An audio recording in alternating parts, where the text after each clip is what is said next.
विद्यमो फलसार्पत्नम उमास्तम स्वपुनास्कारकम नमामि विघ्नेश्वरपात्मं शांताकारं भुजगशयनं पद्मनाभं सुरेशं विश्वाधारं गगनसदृशं मेघवर्णं शुभांगं लक्ष्मीकान्तं कमलनयनं योगविद्याङ्गम्यं वंदे विष्णु भवभयहरं सर्वलोकैकनाथं। आज हम आषाढ़ शुक्ल पक्ष की पद्मा एकादशी की कथा करने जा रहे हैं। बोलो विष्णु भगवान की जय।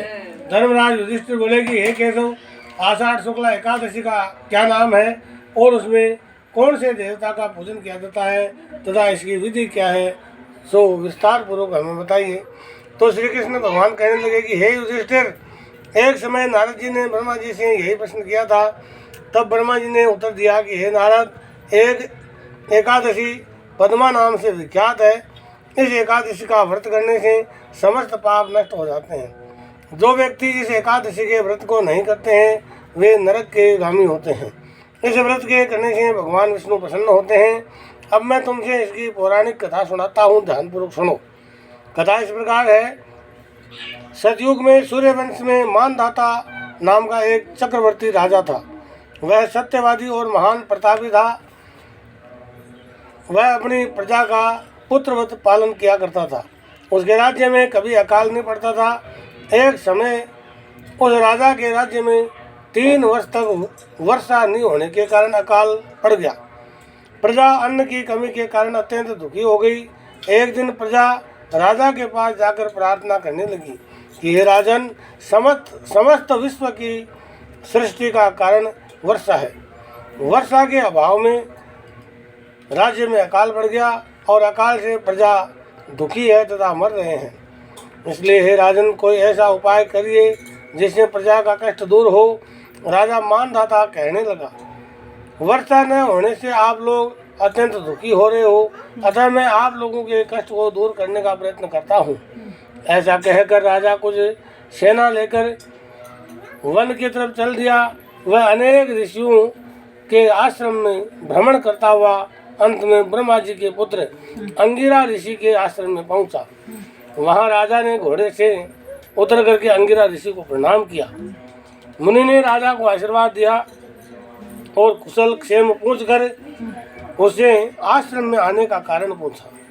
राजा ने हाथ जोड़ करके विनती की कि हे भगवान, सब प्रकार से धर्म पालन करने पर भी मेरे राज्य में अकाल पड़ गया है। इससे प्रजा अत्यंत दुखी है। राजा के पापों के प्रभाव से ही प्रजा को कष्ट मिलता है, ऐसा शास्त्र में लिखा है।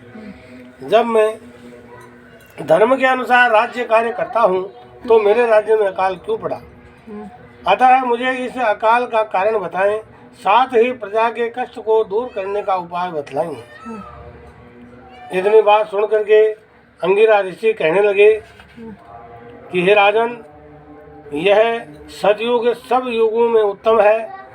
इसमें धर्म के चारों चरण सम्मिलित है, अर्थात इस युग में धर्म का पूर्ण पालन होता है। सतयुग में केवल ब्राह्मणों को ही वेद पढ़ने और तप का अधिकार है, परंतु आपके राज्य में एक शूद्र तपस्या कर रहा है और इसी दोष के कारण आपके राज्य में वर्षा नहीं हो रही। यदि आप प्रजा का भला चाहते हो तो उस शूद्र का वध कर दो। इस पर राजा कहने लगा कि महाराज, मैं उस निरपराध तपस्या करने वाले शूद्र को किस तरह मार सकता हूँ? आप इस दोष से छुटकारा पाने का कोई और उपाय बताइए। तब ऋषि कहने लगे, राजन, यदि तुम अन्य उपाय जानना चाहते हो तो सुनो। आषाढ़ मास के शुक्ल पक्ष की पद्मा नाम की एकादशी का विधि पूर्वक व्रत करो और व्रत के प्रभाव से तुम्हारे राज्य में वर्षा होगी और प्रजा सुखी हो जाएगी। क्योंकि इस एकादशी का व्रत सब सिद्धियों को देने वाला तथा समस्त उपद्रवों को नष्ट करने वाला है। इस एकादशी का व्रत प्रजा, सेवक तथा मंत्रियों सहित आपको करना चाहिए। मुनि के इस प्रकार के वचन सुनकर के राजा अपने नगर को वापस आया और उसने विधि पूर्वक पद्मा एकादशी का व्रत किया। उस व्रत के प्रभाव से राज्य में वर्षा हुई और प्रजा को सुख पहुंचा। सभी प्रकार के सुख संपदा मिलने लगी। अतः इस मास की एकादशी का व्रत मनुष्यों को करना चाहिए। ये व्रत इस लोक में भोग और परलोक में मुक्ति को देने वाला होता है। इसकी कथा को पढ़ने और सुनने से मनुष्य के समस्त पाप नष्ट हो जाते हैं। इस दिन फलाहार किशमिश का सागर ले सकते हैं, फल ले सकते हैं, दूध मिठाई आदि सागर में ले जा सकते हैं। और इसका पारण द्वादशी के दिन प्रातः 8:15 बजे से पूर्व नहीं करना चाहिए, अर्थात अगले दिन पारण होगा। बोलो विष्णु भगवान की जय। ओम मंगलम भगवान विष्णु मंगलम गरुड़ध्वजः मंगलम पुंडरीकाक्षो मंगलाय तनोहरि। श्री कृष्ण गोविंद हरे मुरारे, हे नाथ नारायण वासुदेव। श्री कृष्ण गोविंद हरे मुरारे, हे नाथ नारायण वासुदेव।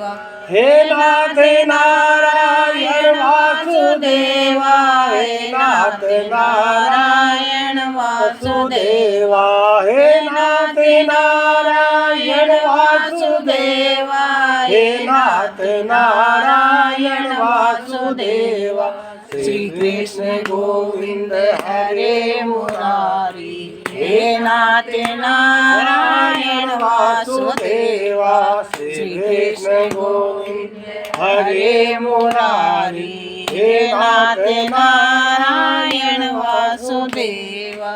मथुरा में जन्मे गोकुल के तारे, मथुरा में जन्मे गोकुल के तारे। मैया यशोदा के लल्ला दुलारे, मैया यशोदा के लल्ला दुलारे।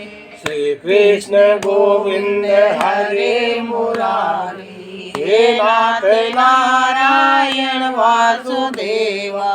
श्री कृष्ण गोविंद हरे मुरारी, हे नाथ नारायण वासुदेवा।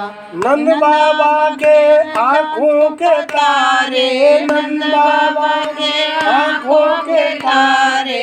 भक्तों के तुम हो रखवारे, भक्तों के तुम हो रखवारे। श्री कृष्ण गोविंद हरे मुरारी, हे नाथ नारायण वासुदेवा। श्री कृष्ण गोविंद हरे मुरारी, हे नाथ नारायण वासुदेवा। हे नाथ नारायण वासुदेवा, हे नाथ नारायण वासुदेवा, हे नाथ नारायण वासुदेवा, हे नाथ नारायण वासुदेवा। श्री कृष्ण गोविंद हरे मुरारी, हे नाथ नारायण वासुदेवा। वो विष्णु भगवान की जय। विष्णु भगवान को तुलसी दल का प्रसाद चढ़ाते हैं और आप सब भक्तों को भी ये प्रसाद ग्रहण करना चाहिए। बोलो विष्णु भगवान की जय।